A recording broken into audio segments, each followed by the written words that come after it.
I want to introduce Associate Professor John Grigg. He's the head of ophthalmology at the University of Sydney, and he's also the head of the practice down at Sydney Eye Hospital, right? Yeah, that's right. Yes. Many of you probably know the professor because he's actually one of Australia's leading paediatric ophthalmologists. In fact, if you travel throughout the world and you're actually in a paediatric ophthalmology clinic and you're looking at a book and it's labelled paediatric ophthalmology, it's probably got John Grigg on the side of the of a thing. So he's actually literally wrote the book, which everyone uses, which is pretty impressive. And he's right here today. And he's also a friend for life. I consider him one of my personal friends, and I mean, he knows many of you, and you probably consider him a friend too. So give him a really warm round of applause, Professor John Grigg. Well, Matt, thanks very much for that very kind invitation, and I'd really like to say thank you to everybody who's stayed today and been part of today. It's really been a whole wonderful group experience, sharing much about living with vision impairment and blindness. And in this last part, I've just wanted to cover a few sort of clinical aspects and provide some of the updates. We've heard some wonderful things from Robin, who's just spoken about the latest research. I suppose I wanted to add something about clinical management and bearing in mind that these are things that also are important and not to forget as we're trying to advance the new treatments. So some of these things are we're really looking at sort of three different areas in the management pathway, and some of these are about making the diagnosis or making sure that is it just a truly eye thing or is it related to other things as well. Sometimes there are other problems that are going on at the same time which we can't forget. And to really try to understand it, it often means that we've got to work out other members of the family have these very subtle findings of this same condition. And so part of the job that we have in the clinic is to help with the research, particularly in the genetic eye disorders, is to sort of see to track down what the real diagnosis is, because if we're going to try to get to treatment, then we need to be able to have a precise diagnosis.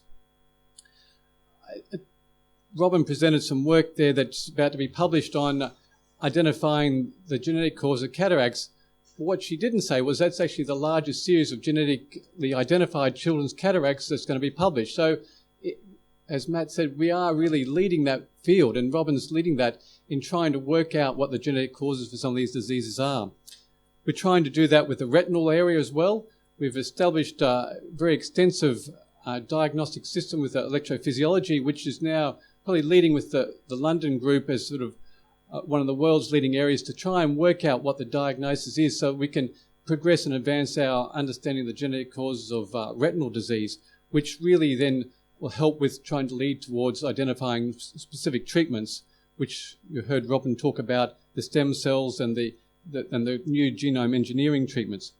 But coming back to the clinic, we need to sort of use our diagnostic tools there, but we can't forget some of the current treatments we have, and I was brought home to me even only yesterday, and there's a couple of people even in the front row here who we have been managing other types of eye conditions and concentrating on the treatments there, and then after a while you realise maybe a pair of glasses might help, and that's part of the reason why it's important to keep going back to your eye specialist, because things do change, and simple things like getting the appropriate pair of glasses may actually make a difference in maximising your residual vision.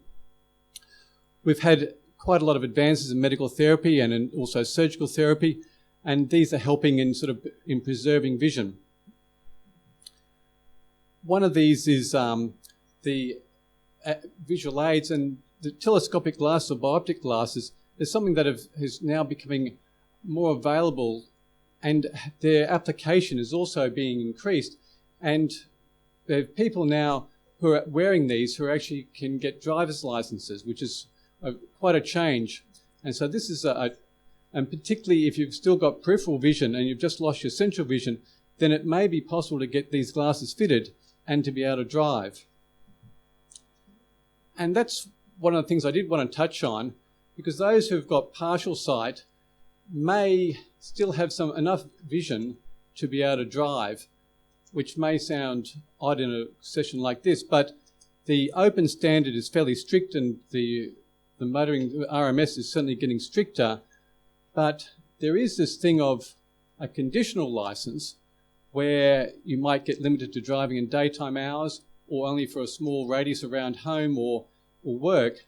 But there is a much broader range there, and that's where people with bioptic glasses can get in there, or we can sort of look at a slightly different vision standard, and it helps for those people who've had conditions of quite long standing. Some people are born with visual field defects, or they've got nystagmus, which may alter things, or if you've got borderline vision, even up to 624 can be granted conditional licenses. These require a fair bit of effort to sort of go to, because you need special assessment, you need sort of assessment for driving and things, but there are possibilities. So I just mention these because if you just go down to trying to get an open license, then often you'll be disappointed, but there are options there. And as the technology improves in the cars, then that will also help this as well. So that's one of the other things that we can do in the clinic setting, is sort of assess for that. Another area that's important in the clinic is when you're preparing for the HSC, the Board of Studies has a form about extra help that may be required or assistance, and that's something that really needs to be considered and completed early, and usually it's around March in the year 12 that we need to sort of look at filling that out, and you need to see your eye specialist. It's often important to have a collaboration between your support teacher and your eye doctor to write the right form of words that goes to the Board of Studies, because they do need to sort of have the right form of words. And it can be a journey as well in trying to understand how to navigate that system. I think we had some nice things before from the National Disability DCO, who had some information there that will be helpful as well. But there's certainly well worth pursuing that path, and it really can make a difference to how well you do and how you have to do the examinations. The last sort of clinical thing before we talk about one other sort of new treatment area is in advance in the clinic is sort of those who have vision impairment often end up with turned eyes or strabismus, and there is some benefit for those people in having botulinum toxin, which you might think, well, Botox for the eyes. Well, in fact, Botox was invented for the eyes and for strabismus, and that's quite a nice way of a temporary thing without surgery to have that to help realign the eyes and see whether it might be of benefit. And there's certainly some of our older teenagers or university students who are undergoing that. There's a number of ophthalmologists in Sydney who can do that, who help improve that appearance. So when you're looking at them, you do seem to be looking with both eyes. So we've coming to the last part of what I wanted to talk about. We've heard quite a little bit about from Robin's work on the gene therapy, the stem cell therapy, and I wanted to just touch on the bionic eye, which the Saison Institute has been involved with as well. And this is where a camera mounted on a pair of glasses connects to a little receiver that's mounted under the skin, and that's what the aim is. This is really being done in animals quite a lot, and that's where the retinal surgeons associated with the Saison Institute have done some work in sheep. And the work they've done is connect these units up and to implant them in sheep's eyes, and this is gathering the safety data that will hopefully enable the use of a bionic eye in a similar way to the bionic ear. And you can see the pictures there on the screen. The challenge is that at present the technology requires still a functioning visual pathway, so you need to have the optic nerve that's intact and that it connects to the visual centers of the brain, and the brain part's intact as well. So you need some intact retinal cells. So it's probably going to be that we're going to need a combination of the stem cell work with these sort of devices to amplify the signal. The bionic eye at present has been tried from the Melbourne group in 3 patients, and as part of their regulatory requirements, they could only be implanted for 18 months and then had to be removed. So there's no implanted bionic eyes in Australia at present. The next generation is being developed at the University of New South Wales, and that's undergoing long-term sheep studies. And so it really might be a combination of things that will help with that. So that's where the progress for the bionic eye is.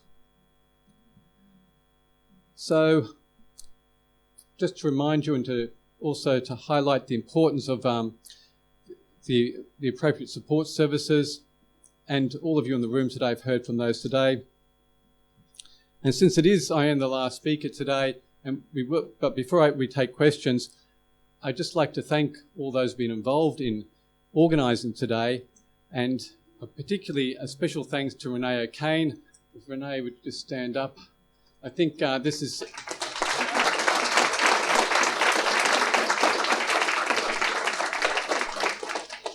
Without Renee, this wouldn't have happened, and it's really been her drive and determination and passion to see this, and it's evolved over the last 3 years into a session that we've experienced today, which has been just magnificent.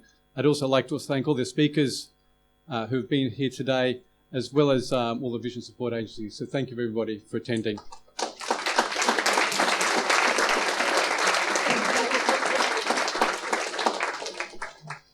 Now, Matt, I think there were some time left for some questions for Robin or myself. We could do maybe one or two, and then we might defer further questions to over drinks you are invited to. So is there one or two questions? Yes, right at the front row.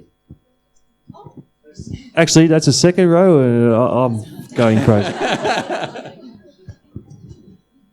Has there been any research on the macula and stem cell just for the macula? Yes, there has. And it sort of goes together, really. There's been, my understanding, there's been 2 patients in London had stem cell transplants for a macular degeneration like Stargardt disease. It's been shown to be safe. It doesn't make it worse, but it hasn't made it any better either at this stage. I think we're really waiting for the work that Robin's looking at to see whether you can get functional cells to start working. Anyone else? Wave big. No, cool. I mean, I think I would add that the challenge as the research faces is the challenging funding situation, and how fast the research progresses depends on the funding. And that's sort of our challenge, and advocating with governments to help provide further funding will hasten the work that we do.